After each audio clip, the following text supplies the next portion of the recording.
नमस्कार, स्वागत है आप सभी का। तीसरी यूनिट राजनीतिक विचारधाराएं अपन पढ़ रहे थे, जिसमें अपन ने मार्क्सवाद टॉपिक शुरू किया था।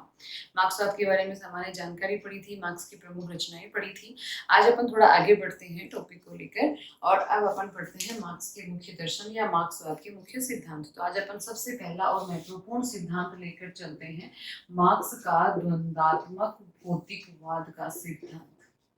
ये एक मार्क्स का बड़ा ही महत्वपूर्ण सिद्धांत है। मैंने पहले भी बताया था कि द्वंद्वात्मक भौतिकवाद सिद्धांत ऐसा है जिसके कारण मार्क्सवाद को वैज्ञानिक समाजवाद कहा जाता है और मार्क्स को वैज्ञानिक समाजवादी कहा जाता है, केवल इसी सिद्धांत के कारण। अब देखिए ये सिद्धांत क्या है। ये सिद्धांत, जैसे मैंने आपको बताया था, द्वंद्वात्मक, ये शब्द मार्क्स ने हीगल से लिया है। हीगल एक विचारक थे, वहां से उन्होंने द्वंद्वात्मक शब्द को लिया है। इस सिद्धांत को अपन समझे उससे पहले तीन शब्दों का अर्थ अपन को थोड़ा सा ध्यान में रखना है। सबसे पहला द्वंद्व, दूसरा वाद और तीसरा भौतिक।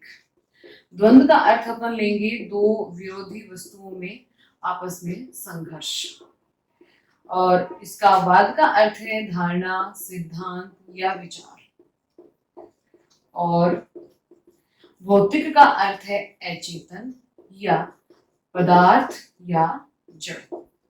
ये अपने इन तीन शब्दों का अर्थ है जो अपने काम आएगा। द्वंद्वात्मक का मतलब है किसी विरोधी विचारों में आपस में संघर्ष, वाद का अर्थ है विचार, धारणा या सिद्धांत, और भौतिक का अर्थ है अचेतन या पदार्थ। अब अपन समझते हैं कि मार्क्स का द्वंद्वात्मक भौतिकवाद का सिद्धांत क्या है। द्वंद्वात्मक शब्द जो लिया है वो हीगल से लिया है, मार्क्स ने भौतिकवाद लिया है वो फायरबाख से लिया है। द्वंद्वात्मक भौतिकवाद में मार्क्स क्या कहता है? मार्क्स ये कहता है कि समाज की सामान्य परिस्थिति जो होती है, समाज की सामान्य परिस्थिति जो होती है वो वाद होती है, वो वाद का रूप होती है, और धीरे धीरे उस परिस्थिति में असंतोष पैदा होने लगता है, कुछ विकृति आ जाती है, और उस असंतोष के कारण, असमानता के कारण, विकृति के कारण और क्या होता है, एक स्थिति पैदा होती है जिसे मार्क्स ने कहा है प्रतिवाद। यानी कि जो असंतोष पैदा हुआ उसको मार्क्स ने कहा प्रतिवाद।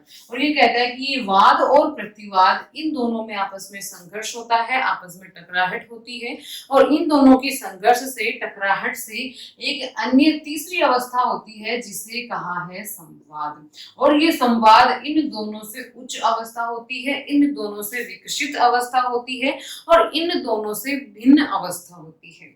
यानी कि एक निश्चित प्रक्रिया के तहत अपना समाज या पदार्थ या जड़ वस्तुएं हैं वो और निरंतर परिवर्तन होती रहती हैं, गतिशील होती रहती हैं और विकास करती रहती हैं, एक स्थिति से अपनी उच्च स्थिति को प्राप्त करती रहती हैं। फिर आगे मार्क्स कहता है कि संवाद प्राप्त हो गया, ये प्रक्रिया यही नहीं रुकती। अब ये संवाद है वो आगे वाली प्रक्रिया के लिए वाद का कार्य करता है। मतलब एक दिन क्या होता है कि ये संवाद वाद बन जाता है, वापस फिर प्रतिवाद उत्पन्न होता है, और इस प्रतिवाद के बाद में इन दोनों में आपसी संघर्ष से वापस संवाद उत्पन्न होता है, जो कि एक उच्चतर अवस्था है, अच्छी स्थिति है, विकसित स्थिति है, और ये प्रक्रिया निरंतर चलती रहती है और निरंतर विकास होता रहता है, निरंतर एक नई स्थिति पैदा होती रहती है।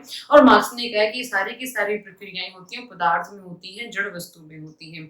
मार्क्स ये कहता है कि ये जो समाज है, ये जो अपन चारों ओर देखते हैं, सृष्टि है, ये केवल एक असंगठित रूप नहीं है पदार्थों का, बल्कि एक संगठन है, एक सोचा समझा संगठन है, एक सही तरीके से और नियंत्रित संगठन है जिसमें इस प्रकार की प्रक्रिया निरंतर चलती रहती है। मार्क्सवादियों ने मार्क्स के इस सिद्धांत को एक उदाहरण से समझाया। जो उदाहरण दिया उन्होंने गेहूं के दाने का। मार्क्सवादी कहते हैं कि अपन कल्पना करें गेहूं के दाने की, गेहूं का दाना है वो वाद है।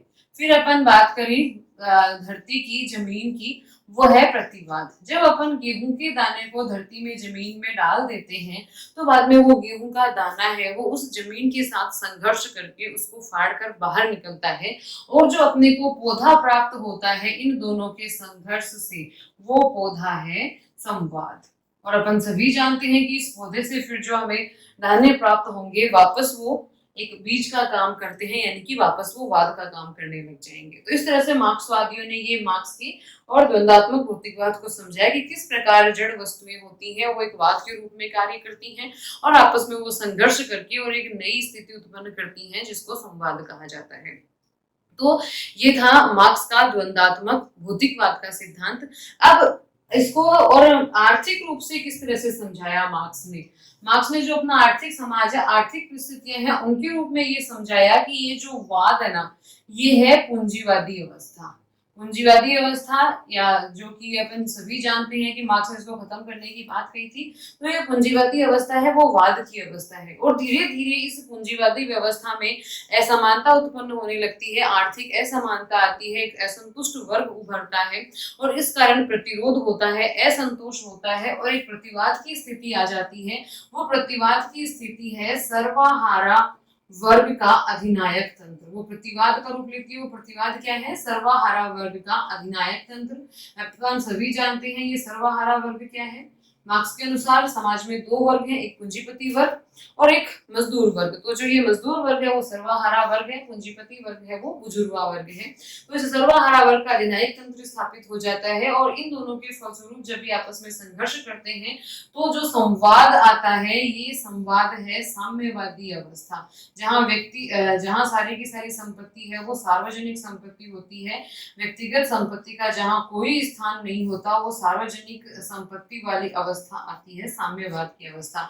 तो पूंजीवाद की जो पूंजीपतियों का आधिपत्य था, पूंजीवाद की अवस्था थी, उसको मार्क्स ने वाद कहा। सर्वहारा वर्ग के अधिनायक तंत्र को मार्क्स ने प्रतिवाद कहा और दोनों के संघर्ष से जो उत्पन्न होता है संवाद यानी कि उच्चतर स्थिति, उसको मार्क्स ने साम्यवाद कहा। तो इस प्रकार से मार्क्स ने द्वंद्वात्मक भौतिकवाद के माध्यम से और वैज्ञानिक रूप से अपने और कहीं कि अपन सिद्धांत को समझाया।